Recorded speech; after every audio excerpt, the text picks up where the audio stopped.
របៀបប្រើប្រាស់ឈុតបញ្ចុះកម្ដៅ Cool Courier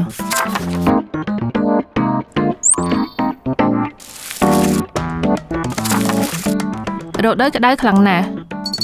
ធ្វើការក្រោមថ្ងៃក្ដៅចេះធ្លាប់វល់មុខឬអស់កម្លាំងលត់ហើយមែនទេក្ដៅយ៉ាងណាក៏ត្រូវតែធ្វើការតែយើងគួរធ្វើដូចម្ដេចទៅសូមកុំតតាំងជាមួយកម្ដៅខ្លាំងពេកមកធ្វើឲ្យរាងកាយត្រជាក់ស្រួលវិញរបៀបប្រើប្រាស់ឈុតបញ្ចុះកម្ដៅ Cool Courier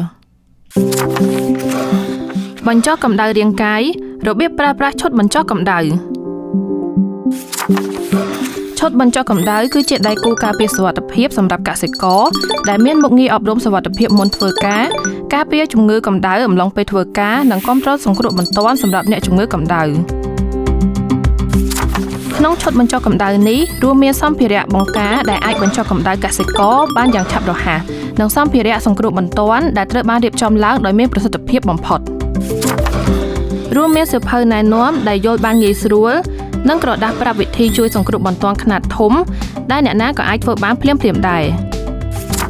វីដេអូសង្គ្រោះបន្ទាន់ពហុភាសាដែលភ្ជាប់តាមរយៈកូដ QR ទោះបីជាភាសាខុសគ្នាក៏ដោយក៏អាចជួយការពារជីវិតទាំងអស់នៅក្នុងតំបន់ជនបទរបស់យើងភេសជ្ជៈជួយបំបត្តិកម្ដៅនិងគ្រាប់ជាតិអំបិលខ្លួយកោសករណីចេញញើសខ្លាំងដោយសារកម្ដៅក្ដៅខ្លាំង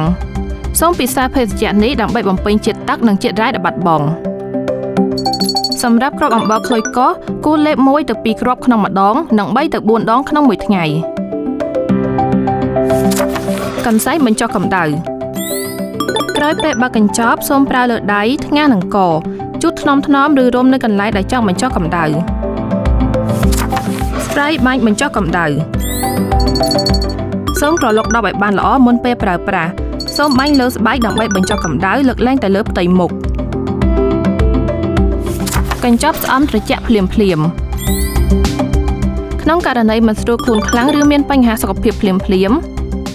មិនបាច់ប្រើទឹកកកក៏អាចស្អំត្រជាក់បានភ្លាមដែរ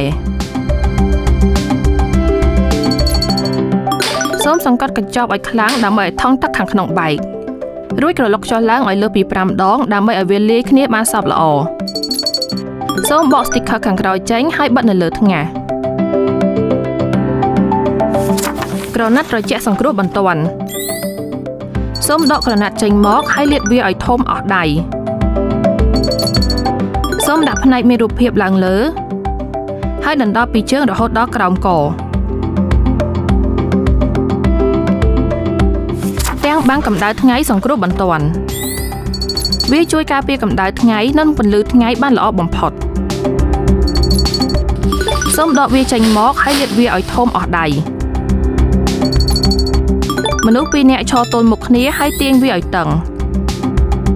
ហើយធ្វើម្លប់ពីលើអ្នកឈឺដើម្បីបាំងកម្ដៅថ្ងៃនិងពន្លឺថ្ងៃរបៀបរក្សាទុកឈុតបញ្ចុះកម្ដៅ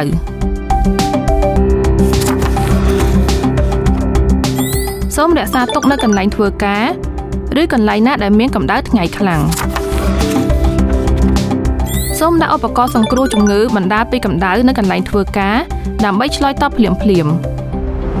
របៀបប្រើប្រាស់ឈុតបញ្ចុះកម្ដៅ Cool Courier